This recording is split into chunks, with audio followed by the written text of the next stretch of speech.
Hello everyone. I am Dr. Prem Singer Pandey, founder and director of Leopold Education. आज मैं यूपीएचसीएससी aspirants के लिए उनके साथ में कुछ बातें रखने के लिए आया हूँ, क्योंकि जिस तरह से एजुकेशन सिस्टम के अंदर खिलवाड़ हो रहा है, अब यह सहन करने योग्य नहीं है। इसके पहले बहुत सारे अन्याय हुए हैं यूपीएचसीएससी के कैंडिडेट के साथ, लेकिन मैं हर बार चुप रहा। लेकिन इस बार मेरे अंतरात्मा नहीं मानी। मैंने सोचा कि अपने विचारों को व्यक्त करना जरूरी है, शायद इससे कुछ फर्क पड़े। मैं बात करूंगा उन दिनों से जब यूपीएचसीएससी एडवर्टाइजमेंट 51 पहली बार 2022 जुलाई में लॉन्च किया गया था, और तभी युवाओं के चेहरे पर एक बड़ी अच्छी रौनक आ गई थी, क्योंकि इसके अंदर करीब 1017 असिस्टेंट प्रोफेसर के पोस्ट निकाले गए थे। जब एक छोटा बच्चा स्कूल में एडमिशन लेने जाता है और वहां से एक ड्रीम लेके चलता है कि उसे एक एकेडमिशियन बनना है, एक एजुकेशनिस्ट बनना है, और बड़ी शिद्दत के साथ मेहनत करना शुरू करता है एलकेजी से लेकर के पोस्ट ग्रेजुएशन तक का सफर। और जहां बाकी कैंडिडेट ग्रेजुएशन करके कोई ना कोई जॉब ढूंढ लेते हैं, एक एकेडमिशियन की लाइफ बहुत ही कॉम्प्लिकेटेड होती है। वो 5 से 7 साल पीएचडी में लगाता है, 1 से 2 साल नेट की तैयारी करने में लगाता है, और 8 से 10 साल हार्डवर्क करने के बाद आफ्टर पीजी पोस्ट ग्रेजुएशन के बाद,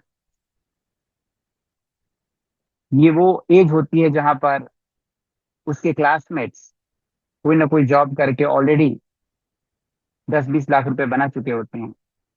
लेकिन ये कैंडिडेट जो कि 2 से 3 साल नेट की तैयारी करता है, 5 से 7 साल पीएचडी की तैयारी करता है, और ये सब करने के बाद जब वो पहुंचता है जॉब की वैकेंसी के पास, तब उसकी असली ट्रेजेडी शुरू होती है। याद कीजिए जुलाई 2022 का वो महीना जब 1017 वैकेंसी रिलीज की गई थी, और उसके बाद जो आयोग का एडमिनिस्ट्रेशन था वो बिल्कुल फ्रीज हो गया। क्यों? क्योंकि यूपीएचसीएससी को कन्वर्ट करके यूपीईएसएससी बनाया जाने लगा, और उनके पास ना कोई अध्यक्ष था और ना ही सफिशिएंट बोर्ड मेंबर्स थे।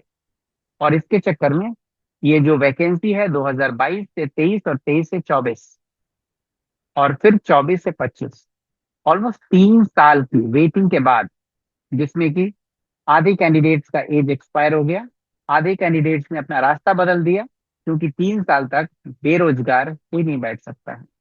बहुत सारे कैंडिडेट रेंट पर घर लेके हर महीने 8,000 10,000 रुपए पे करके पढ़ाई करते हैं। कितने सारे स्टूडेंट लोन लेके पढ़ाई करते हैं, कितने अपने खेत बेच करके, घर को गिरवी रख के पढ़ाई करते हैं। उन सबके दर्द को कौन सुनने वाला है? फाइनली 16-17 अप्रैल 2025 को जो परीक्षा होती है वो प्रस्तावित की जाती है। Nearly after 3 years of waiting 52 centre पर परीक्षा कराई जाती है 16 और 17 अप्रैल को। लेकिन ठीक 3 दिन बाद, अप्रैल 2025 को, एसटीएफ यूपी का स्पेशल टास्क फोर्स अनकवर करता है कि पेपर लीक हो गया है। अब यहाँ पर क्या होता है कि जब एसटीएफ बैठाई जाती है, इन्वेस्टिगेशन होती है, तो यूपीएसएससी के चेयरपर्सन प्रोफेसर कीर्ति पांडे इन्वेस्टिगेशन के दौरान ही रिजाइन कर देती हैं, और यहाँ पे फंसा दिया जाता है महबूब अली को, who is a confidential assistant to UPESSC chairperson. और इसके साथ में कुछ और भी conspirators like Baijnath Pal, Vinay Pal and so on. अब यहाँ पे ये जो पेपर लीक का मामला आया, यहाँ पे स्टूडेंट की लाइफ जो थोड़ी सी आगे बढ़ी थी, एक बार फिर से फ्रीज हो गई, क्योंकि अब ये मैटर चला गया हाई कोर्ट में, और यहाँ से हाई कोर्ट का ड्रामा शुरू हो जाता है। 17 मार्च 2026 को हाई कोर्ट का वर्डिक्ट आता है, जहाँ पे कुछ कैंडिडेट्स चैलेंज करते हैं कि ये जो एग्जाम कैंसिल किया गया है ये ग्लोबली क्यों किया गया है। जो 19 चीटर आइडेंटिफाई किए गए हैं उनको डिस्क्वालीफाई करो, बाकियों के लिए ऐसा क्यों किया गया। इस बात पर इलाहाबाद हाई कोर्ट उनके पिटीशन को डिसमिस करता है और कहता है कि एग्जाम की इंटीग्रिटी पे कोई कॉम्प्रोमाइज नहीं होगा, इसलिए total cancellation is completely justified. यह करके फिर कहा जाता है कि भाई आपका फिर से री एग्जाम किया जाएगा। इस प्रोसेस में करीब 1 साल निकल जाते हैं और फिर से 2026 आ जाता है। एक बार फिर से स्टूडेंट मेहनत करता है, फिर से पढ़ाई करता है, वह सब कुछ जो भूल चुका था वो फिर से रिवाइज करता है। और 18 और 19 अप्रैल 2026 को री एग्जाम कंडक्ट किया जाता है, 2 शिफ्ट में, मॉर्निंग शिफ्ट में, नॉन आफ्टरनून शिफ्ट। इसके बीच में जो 1 साल का पीरियड था उसमें कैंडिडेट जो है अपनी इंटरव्यू की तैयारी करता है। कोई दिल्ली जाके करता है, कोई पटना जाके करता है, कोई ऑनलाइन तैयारी करता है। मेरे पास खुद कई सारे कैंडिडेट्स इंटरव्यू की तैयारी कर रहे हैं, दिन रात मेहनत करके। कोई जॉब कर रहा है तो जॉब से छुट्टी लेकर के, कोई ससुराल से मायके जा करके, कोई तो रेंट लेकर के घर से दूर रखे ताकि वो डिस्टर्ब ना हो, डिस्ट्रैक्ट ना हो। शिद्दत से दिन रात मेहनत करता है और फिर री एग्जाम कराया जाता है। री एग्जाम अभी खत्म भी नहीं होता है, एक दिन पहले ही र्यूमर उठ जाता है कि ये जो री एग्जाम हो रहा है अब इस पे फाइनल रिजल्ट नहीं होगा, वो पिछले वाले पे होगा। फिर भी कुछ स्टूडेंट जो कि बहुत जिगरी हैं, बहुत हिम्मत वाले हैं, ये जाते हैं, एग्जाम देते हैं। हालांकि एग्जाम परसेंटेज बहुत डाउन रहता है, 53% ही लोग एग्जाम दे पाते हैं। बाकी सब ऑलरेडी हिम्मत हार चुके हैं, छोड़ चुके हैं सब कुछ, या तो रास्ता बदल चुके हैं, क्योंकि उनका ब्रेन ड्रेन हो रहा है, मेंटल टॉर्चर हो रहा है। और फिर से जब एग्जाम होता है उसके बाद फिर से एक डायलेमा आता है, और 24 घंटे एक कैंडिडेट जो कि पिछले 4 साल से तैयारी कर रहा है, वो मेंटल डायलेमा में, मेंटल टॉर्चर में दिन रात यह सोचता है कि अब क्या होगा, रिजल्ट पिछले वाले एग्जाम पे होगा या रिजल्ट इस वाले एग्जाम पे होगा। फिर भी ये सब चलता रहा और रिजल्ट भी डिक्लेयर किया गया। तो स्टूडेंट को एक बार फिर से होप लगी, सब कुछ छोड़कर एक बार स्टूडेंट फिर से अपनी इंटरव्यू की तैयारी में लग जाता है। और इंटरव्यू की 45 दिन की डेट दी जाती है, 45 दिन के बाद इंटरव्यू 21 जुलाई से प्रस्तावित किया जाता है, 21 जुलाई से लेकर के 13 अगस्त तक। सारे कैंडिडेट्स पूरी शिद्दत के साथ दिन रात मेहनत करके, मैं खुद उनके साथ सुबह से लेकर रात तक पिछले 1.5 महीने से सारे अपॉइंटमेंट कैंसिल करके, सारे काम कैंसिल करके मैं लगा हूँ। बट जिस दिन इंटरव्यू होता है 9 बजे, 11 बजे आयोग का नोटिस रिलीज होता है, और वो भी वेबसाइट पर आते आते करीब 12 बज जाता है। और कहा जाता है कि अब आपका इंटरव्यू अभी नहीं होगा, अब अगली तारीख तय होगी सितंबर में, उसके बाद डिसाइड किया जाएगा कि क्या हो। तो मेरा सवाल ये है कि चाहे कुछ भी हो, सबसे ज्यादा पेनफुल लाइफ कौन जी रहा है, और इसमें कितना नुकसान हो रहा है। एक कैंडिडेट अगर 4 साल पहले 2022 के एग्जाम में असिस्टेंट प्रोफेसर बन गया होता, तो आज वो 4 साल की सैलरी कम से कम 35 से 40 लाख रुपए कमा चुका होता, अगर हम इकोनॉमिक कंडीशन की बात करें। 4 साल में वह सीनियर प्रोफेसर बनने लायक हो गया होता, 6 साल में एसोसिएट प्रोफेसर बन जाते।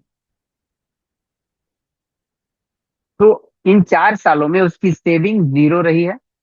फैमिली प्रेशर, फैमिली रिलेशंस कितने सारे खराब हुए एग्जाम की तैयारी के चक्कर में, दिन दिन भर रात भर बैठ के पढ़ाई करने के चक्कर में। तो ये सब जो फाइनेंशियल लॉसेस हैं, मेंटल टॉर्चर है, इसकी एम्पथी है क्या किसी के पास। माननीय सुप्रीम कोर्ट ने जो 21 जुलाई को जजमेंट दिया कि इंटरव्यू को होल्ड कर दिया जाए, जिसने भी जजमेंट दिया हो, आई रियली रिगार्ड दम। लेकिन एक बार स्टूडेंट के पर्सपेक्टिव से क्या उनको सोचना नहीं चाहिए, क्या उनके पास इतनी एम्पथी नहीं है कि वो आइडेंटिफाई करें कि 4 सालों से एक स्टूडेंट कितना पेनफुल लाइफ जी रहा है, कितना मेंटल टॉर्चर हुआ है। उसकी सुनवाई जल्दी से जल्दी करके जो भी रिजल्ट हो उसका निपटारा किया जाए और उस एडवर्टाइजमेंट को कंप्लीट किया जाए, क्योंकि इसमें सभी जिम्मेदार हैं। आयोग जिम्मेदार है, सरकार जिम्मेदार है, माननीय high court and supreme court जिम्मेदार है, but everywhere the sufferer is student. अब जब एजुकेशन सिस्टम हमारा ऐसा है जहाँ पे हमारे एजुकेटर्स, फैकल्टी, एकेडमिशियंस की ये हालत है, तो यह बात कहना कि हमारा देश युवा शक्ति के बल पे आगे बढ़ रहा है, ये कितना वैलिड है? क्योंकि टाइम की वैल्यू होती है। Time is most valuable asset for a young professional. 4 साल जो है ये एक पेपर के ऊपर डिले नहीं है। यहाँ पे कैंडिडेट अपना मैक्सिमम एज लिमिट क्रॉस कर जाता है, बेरोजगार बैठा रहता है, पढ़ाई करते रहता है, लोन लेकर के जिंदगी काटता है, जिंदगी के बहुत सारे डिसीजंस नहीं ले पाता है। कई लोग घर बनाने के लिए इंतजार कर रहे हैं, कई शादी करने के लिए कर रहे हैं। बहुत सारे काम पेंडिंग पड़े हुए हैं लोगों के।